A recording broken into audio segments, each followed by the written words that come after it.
Популярнейший турецкий сериал «Черная любовь» завоевал всемирное признание и собрал армию преданных поклонников.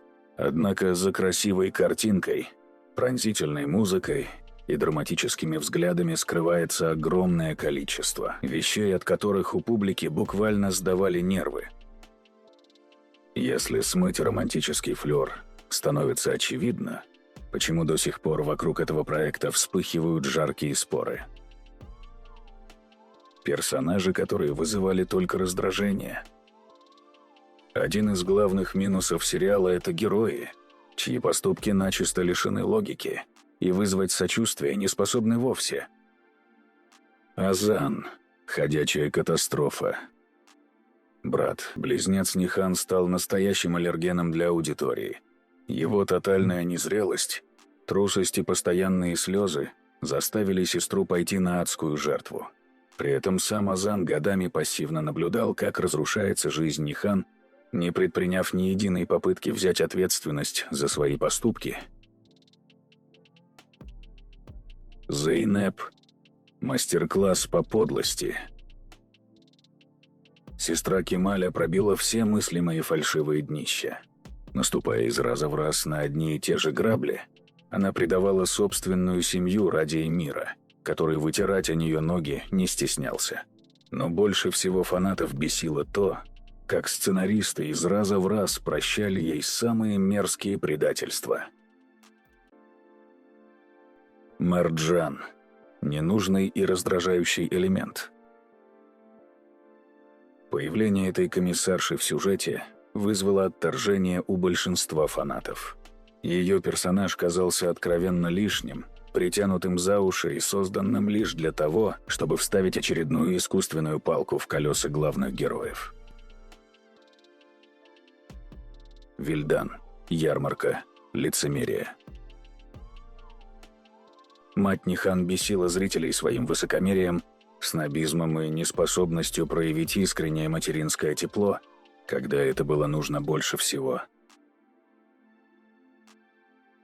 Сюжетный абсурд и дыры, уничтожающие логику. Ко второму сезону сценарий начал откровенно трещать по швам, скатываясь в откровенную нелепицу. 1. Чудесное обогащение Кемаля. Самый сказочный и нелогичный поворот истории. Простой инженер за считанные годы превращается в мультимиллионера. А все потому, что какой-то богатый дядька Хакки Бей вдруг решил отдать ему все свое состояние и бизнес просто за то, что Кемаль на него честно работал. В реальном мире такие подарки не делают даже родным людям. 2. Странная месть Хакки Бея. История этого персонажа сплошной абсурд. Он всю жизнь безумно любил мать Эмира и питал лютую ненависть к отцу Эмира. При этом он лично вырастил Асу и десятилетиями мечтал отомстить.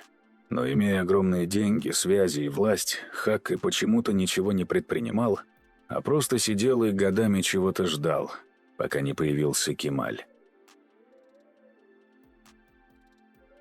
3. Превращение Асу из ангела в монстра. В первых сериях Асу показывали как воспитанную, сдержанную, милую и добрую девушку.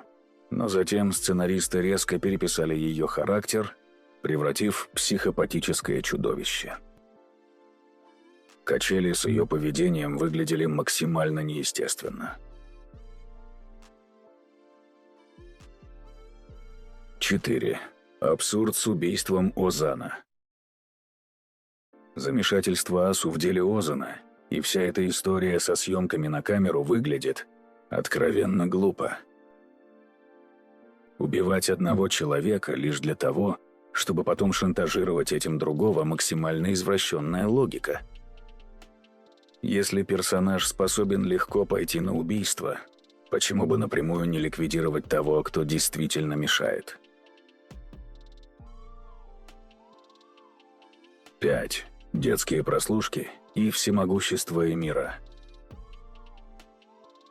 Герои регулярно обсуждали смертельные тайны при открытых дверях, а Эмир узнавал о любых планах за 5 минут. В мире этого сериала никто не умел говорить шепотом, а главный злодей обладал практически магическими способностями. 6. Странная девочка с салфетками. Присутствие в сериале маленькой девочки, которая продает на улице влажные салфетки, выглядит абсолютно лишним. Но еще глупее то, что за 5 лет общения и дружбы с Нихан эта девочка ни капли не повзрослела, оставаясь все тем же ребенком. Удивительно и то, что безумно богатая Нихан, которая 5 лет откровенничает с ней и рассказывает про Кемаля, ничем не помогла малышке, и та все эти 5 лет так и продолжает торговать салфетками на улице. Концовка, которая перечеркнула все. Главным поводом для зрительского гнева стал, разумеется, финал. Легендарная драма завершилась фатальной сценой на минном поле, в которой Кемаль погибает вместе со своим заклятым врагом. Зрители посчитали такой ход не просто жестоким, а абсолютно бессмысленным. После 2 лет сплошных страданий фанаты заслужили хотя бы каплю логичного счастья. В итоге зло, пусть и ценой собственной жизни, все же добилось своего, не дало влюбленным быть вместе. Нелепое всепрощение Кемаля по отношению к Зейнеп. Одним из самых раздражающих факторов для зрителей стала нереалистичная мягкость Кемаля к своей сестре. Даже когда выяснилась дикая правда о том, что Зейнеп беременна от Эмира, Кемаль все равно нашел в себе силы простить ее. Зейнеп раз за разом сливала тайны, шпионила в пользу заклятого врага семьи и буквально вкладывала Эмиру в руки оружие против собственного брата. Но Кемаль продолжал закрывать глаза на ее предательство, снова и снова обнимал ее и прощал самые подлые поступки. Такая слепая доброта персонажа, которого позиционировали как умного и принципиального человека, выбивала аудиторию из колеи. Несмотря на постоянное вранье, токсичный характер и разрушение жизни вокруг, ключевые мужские персонажи почему-то продолжали тянуться к Зейнеп и защищать ее. То, как она из раза в раз строила из себя жертву и успешно манипулировала взрослыми и умными людьми, абсолютно противоречило здравому смыслу.